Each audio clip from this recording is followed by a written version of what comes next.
Halo teman-teman, kali ini kita mau servis pompa air ya, jet pump ya.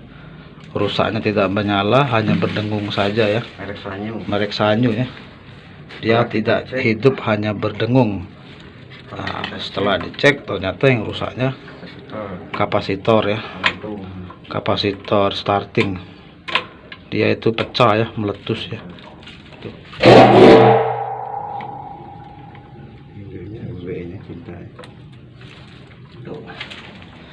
Dan kita mau ganti ya kapasitornya.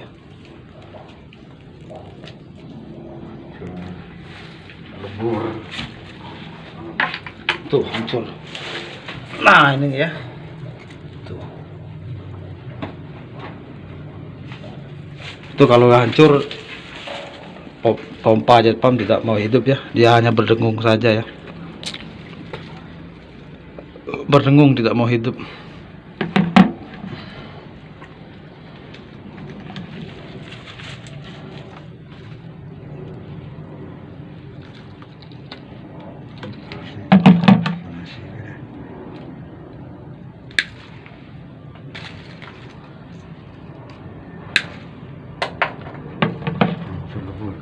Empat mikro bukan? Tadi 4. Sama. Berapa? Oke, ya ada ya. Nilai kapasitornya itu 12 mikrofarad ya. 12 ya. Tuh. 12 mikrofarad iya. Ya. Jadi kita ganti ya kapasitornya. Karena ini rusak jadi dia berdengung ya, melendung berdengung ya. Karena ini pecah, rusak, akhirnya pompa jet pumpnya berdengung saja, tidak mau hidup.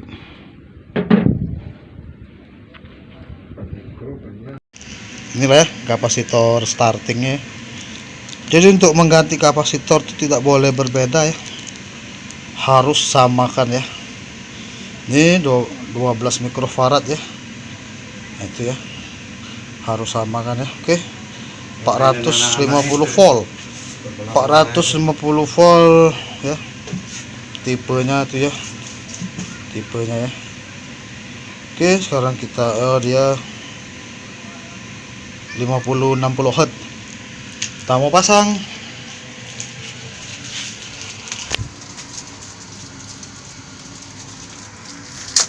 Mainan bola-bola. Itu kocak terbang apa tuh? Ngenjot-ngenjotan baik. Oh, ngenjotan. Bola-bola itu loh, agak diisi bola dalamnya. Iya. Iya. Lu gue tuh harimau piatu tadi kucing kok. Oh, anjing pasti. Ada harimau kan? Patung ya teh. Oh, itu kira asli ya. Menanjing itu gini loh, berdiri deh. Iya. Ini berarti herder bulldog. Herder Siberian husky, ada banyak konglomerat mobil Porsche. kota Cino. Bayu yang depan dekat itu sih itu. Oh, yang punya ini cuma pantes ya. Nah, oke ya teman-teman ya. Udah stabil ya. Tuh, lancar ya. Oke, jadi jika ada jet pump teman-teman di rumah yang tidak mau hidup, berdengung saja, pula tadi ya, otomatis yang di dalam tadi kita ganti ya, sama yang kapasitor starting ya. Terima kasih, semoga bermanfaat. Terima kasih, semoga bermanfaat. Tuh ya, tuh kapasitor tadi.